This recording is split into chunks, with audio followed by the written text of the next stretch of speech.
there's an expression, if you're not growing, you're dying. And I have to say, I'm a big believer in that to a certain extent. If you think about all of nature, it grows, expands, it evolves. And what stands humans apart from most of the animal species that we know of is we really have an evolution and growth mindset that keeps us alive, that keeps us not just alive physically, but mentally, emotionally, and spiritually. It keeps us alive.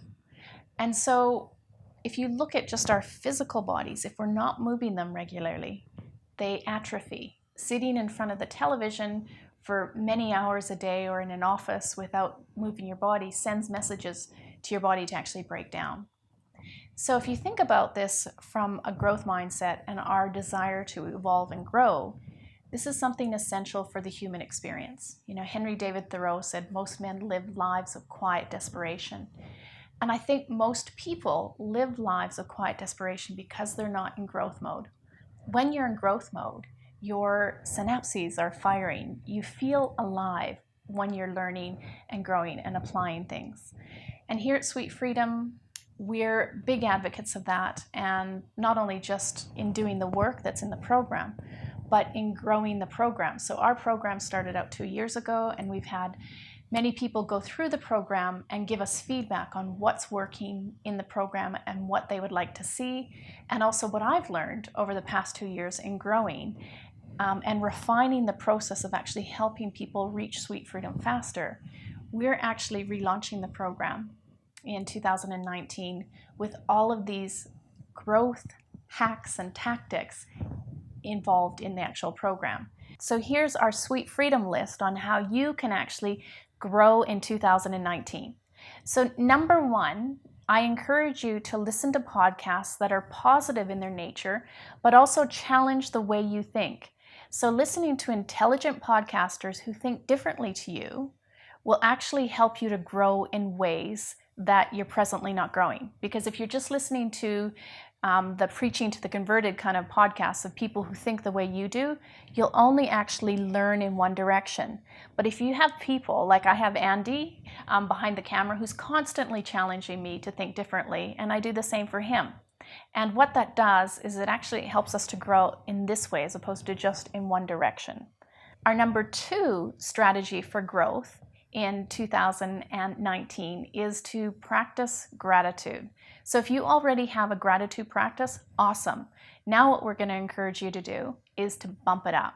So if you're doing your gratitude journal first thing in the morning, or you do it at night, maybe do a meditation or a prayer morning or night, kind of to top and tail the day with the things that you're most grateful for, to actually expand your mind on the opportunities that life and the world can actually present to you, because we know that what we focus on expands. So the more we focus on what we're grateful for, the more we're going to have of it in our life. And remember, Shauna Core, happiness researcher, has shown us that you can take a child who's predisposed to pessimism, and by getting them to share 3 things that they're grateful for at the evening meal, can turn that child into a lifelong optimist. Optimism is something that you can proactively do to help you grow in ways that will enrich your life. So practice number 3 to help grow you is to get quiet. Counterintuitive to actually learning and being active, meditating is actually an active activity. It's not passive. And what you can do is you can start to train your brain to be still, so you're not really listening to the discursive chatter. And that way you can actually have that quietness and stillness to access that deeper knowing within you, the wisdom that is already within you based on your life experience and that which you can access through universal intelligence, to just get quiet to that voice of intuition. Because one of the things that's going to grow you faster is to stop listening to those voices of negativity and start to listen and trust and know and follow the deeper wisdom that's actually within all of us. So our growth tip number 4 is to nourish yourself. So not just physically, okay, but start to nourish mentally, emotionally, and spiritually. So that means we remove toxicity in those areas.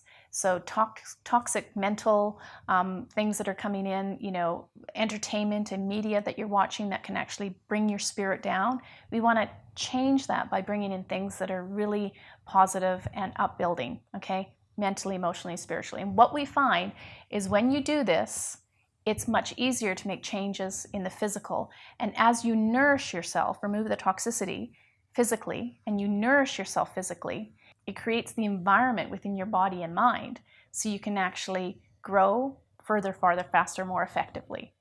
So we call this growth tactic hyper-nourishment, and it forms one of the core foundational strategies that we use within Sweet Freedom. Growth mindset number 5 is a bit counterintuitive to the boot camp mentality of go hard, treat them mean, keep them keen. And that is, we believe we're going to get a lot farther with our growth if we can actually practice kindness. Now, kindness is not to be confused with weakness or laziness. So I'll be kind to myself and I don't really feel like doing that. Sometimes the kind thing that you can do for yourself is actually doing the hard work, is putting in the effort. But we find that people, and what I've found working with people, is they tend to go further and farther long term and more sustainably if they can actually be kind to themselves. And so that means taking care of yourself, not being hypercritical when you've done something and it hasn't quite worked out. Certainly have a full drawer of those things in my life that haven't worked out. And what I found is that when I was hypercritical, it actually held me back from growing.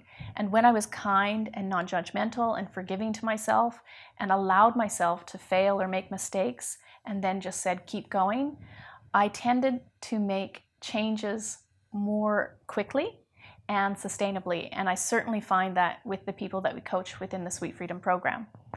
And what you'll find is that when you're internally, inside, self-directed kind, you're much more likely to be a kinder person and attract more of what it is that you want in your life. And what we want for you in 2019 is to experience many tastes of sweet freedom and more of what you truly want.